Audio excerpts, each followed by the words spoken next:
Chers élèves, bonjour. Aujourd'hui, vous allez assister à une leçon de production écrite, qui s'adresse à tous les élèves de la première année du cycle du baccalauréat, toutes branches confondues. Cette leçon s'inscrit dans le cadre du troisième module intitulé « Étudier un roman à thèse », dont l'auteur n'est autre que Victor Hugo. Le support choisi pour cette séance, ou pour ce module, pardon, c'est le dernier jour d'un condamné.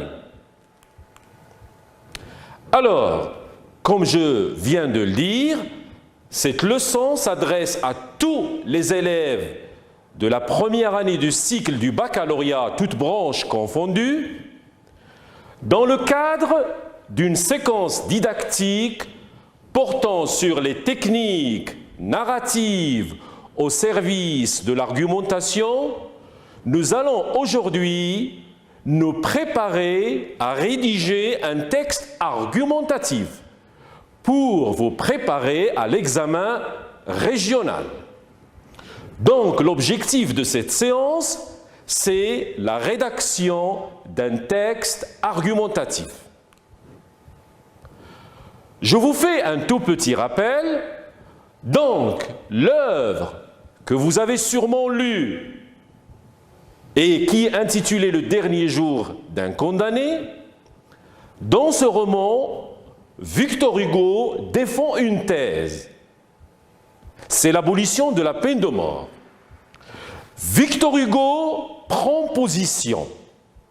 Vous devez, vous aussi, prendre position quand vous allez rédiger votre production écrite.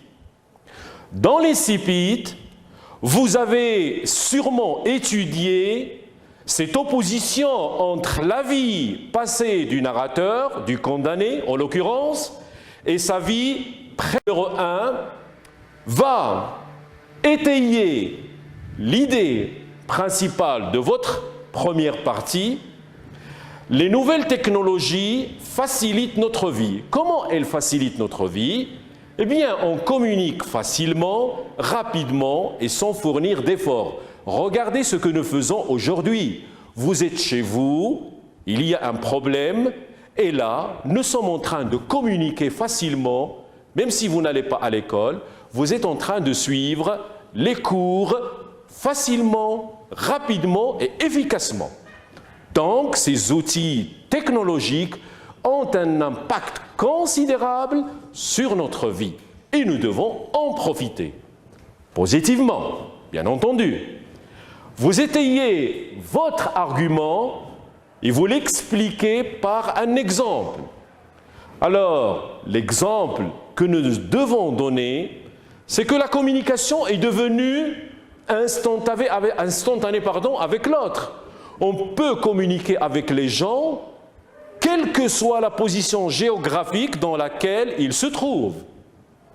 Les moyens de transport modernes facilitent le déplacement et bien sûr nous font gagner du temps.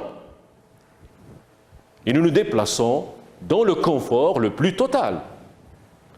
Deuxième argument, les nouvelles technologies permettent l'accès à beaucoup de savoirs et de connaissances. L'exemple le plus frappant, c'est sur Internet. On peut trouver des livres. Vous êtes chez vous, vous pouvez lire des livres, consulter des documents, voir des documentaires, des films, des vidéos, des réseaux sociaux, des jeux en ligne. Donc le choix est très varié et très vaste. Alors voilà pour ce qui est du côté positif. J'ajoute, bien sûr, d'autres arguments. Vous n'êtes pas obligé de les ajouter, mais moi je vous les donne pour enrichir, bien sûr, vos idées et vous aider, bien sûr, à réfléchir profondément à cette question de ces nouvelles technologies.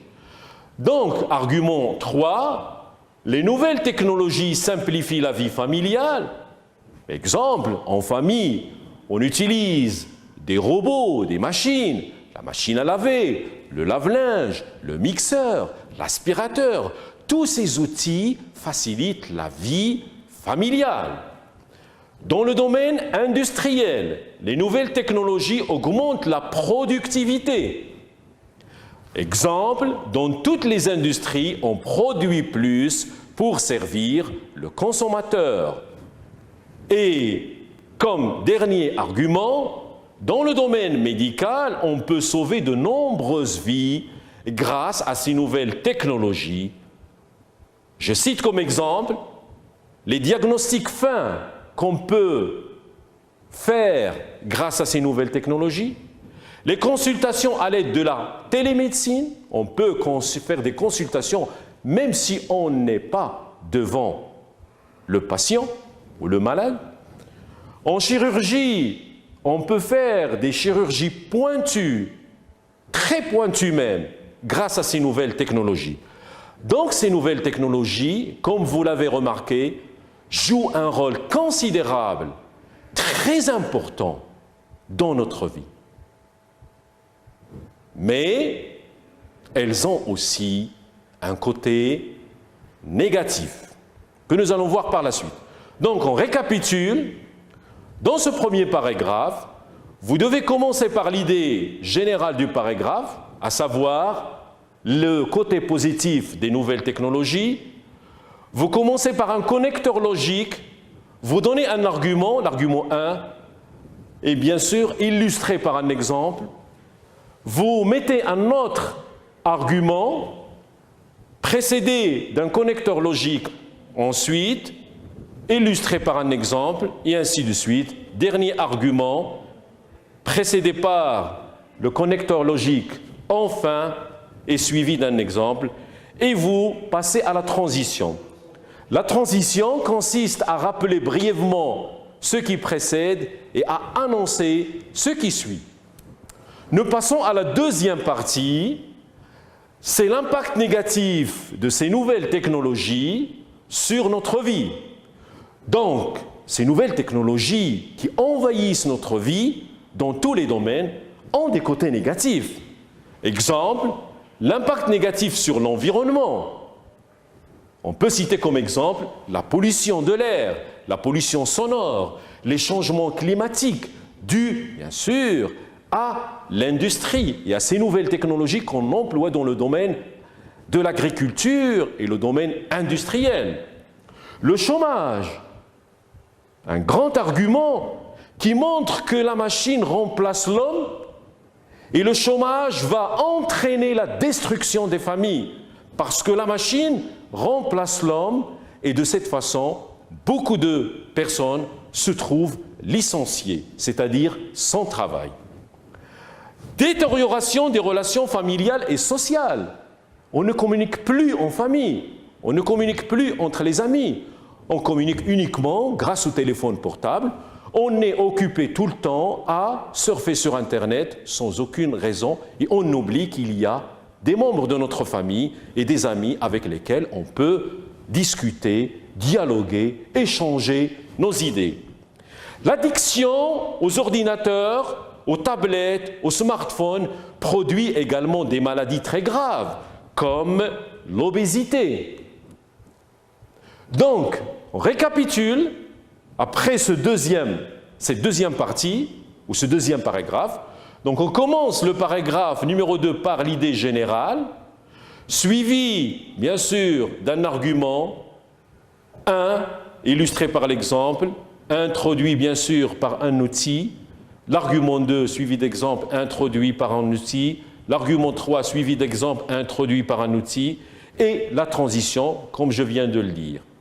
Nous passons maintenant à la troisième partie, ce sont les solutions.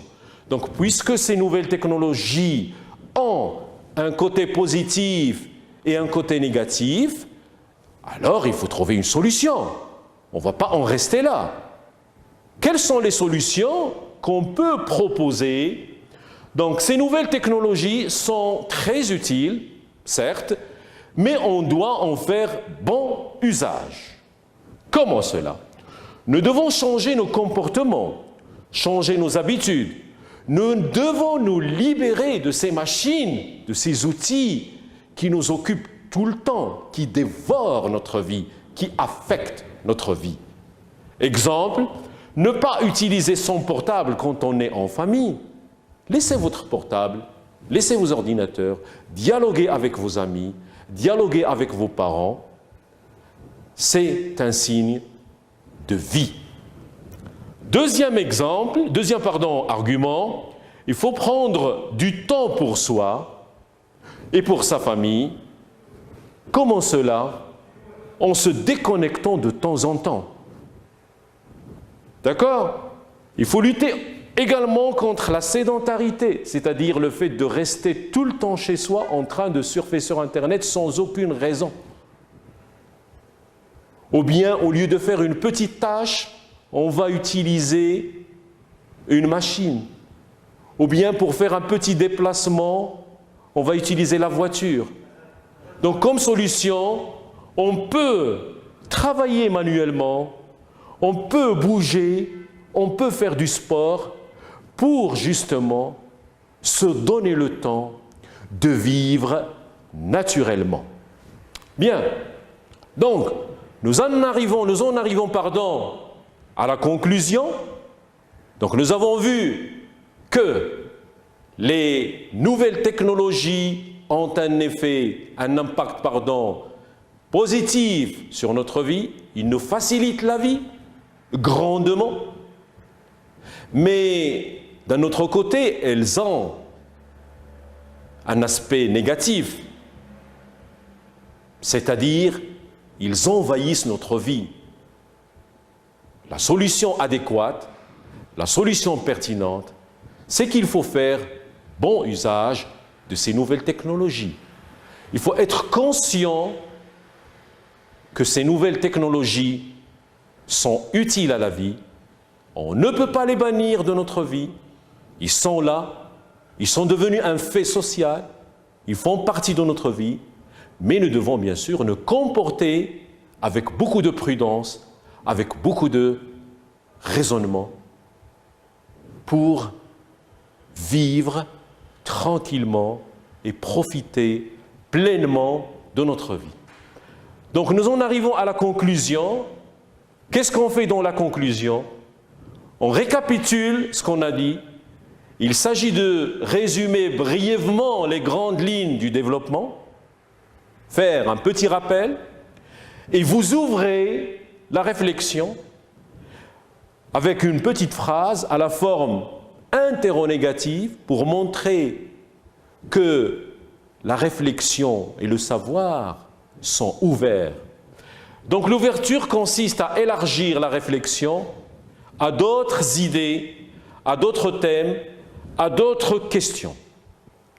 Alors, comme vous l'avez bien remarqué, aujourd'hui, nous avons élaboré le plan de cette production écrite. Dans la prochaine séance, nous allons procéder à la rédaction de cette production écrite.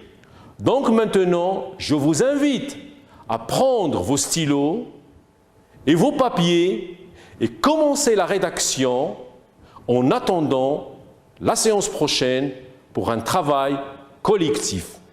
D'ici là, je vous dis au revoir et à la prochaine fois.